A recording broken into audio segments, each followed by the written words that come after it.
Ladies and gentlemen, welcome to Pro Wrestling History Today, your 5-minute rundown of all the professional wrestling birthdays, deaths, and top moments for this day in pro wrestling history.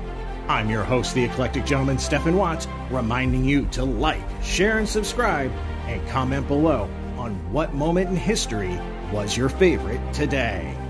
Now, without further ado, put 5 minutes on the clock, and away we go. Ladies and gentlemen, it is September 28th, and we're going to start off as we always do on a positive note. That's right, your pro wrestling birthdays. 1957, gorgeous ladies of wrestling's original Mountain Fiji. 1962, legendary luchador Atlantis. 1963, the lethal weapon himself, Steve Blackman. 1968, Japanese tag team specialist, Jado. And our final birthday for today, 1988, Kurt Angle's illegitimate son, Jason Jordan. Jumping right into the top events of September 28th, we start in 1972. Tim Woods beats Jack Briscoe in a tournament final to win the NWA Florida television title.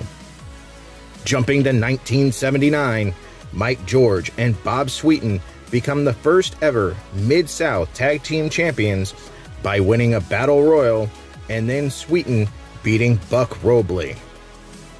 Only in Bill Watts' mind does that make sense for a tag team title match. That next year in 1980, the Sheepherders win the NWA Mid-Atlantic Tag Team titles off of one of my favorite tag teams of all time, Matt Bourne and Buzz Sawyer. 1981, Wildfire Tommy Rich beats the Mass Superstar for the NWA National Heavyweight title. A 4-year jump to 1985, the AWA holds the first ever Super Clash, with talent from NWA, All Japan, and World Class working together. The main event sees AWA Heavyweight Champion Rick Martel and Stan Hansen end in a double countout. Wah, wah, wah.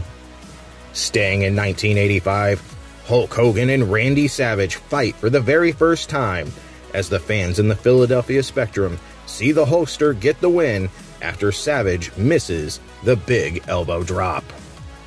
1986, Ivan Koloff and Crusher Khrushchev become the first NWA United States Tag Team Champions in a tournament final, defeating Dutch Mantell and Bobby Yeagers in that final. Of course, it's 1985, Cold War. Of course, we're gonna have the Russians win. Staying in 1986, the workhorse of the Fabulous Freebirds, Buddy Roberts, beats Terry Taylor for the UWF television title.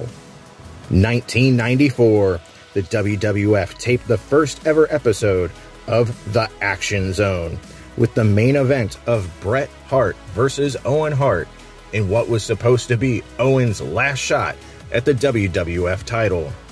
Of course, Bret wins, and of course, Owen still gets many other title shots, because let's be honest, who watched Action Zone?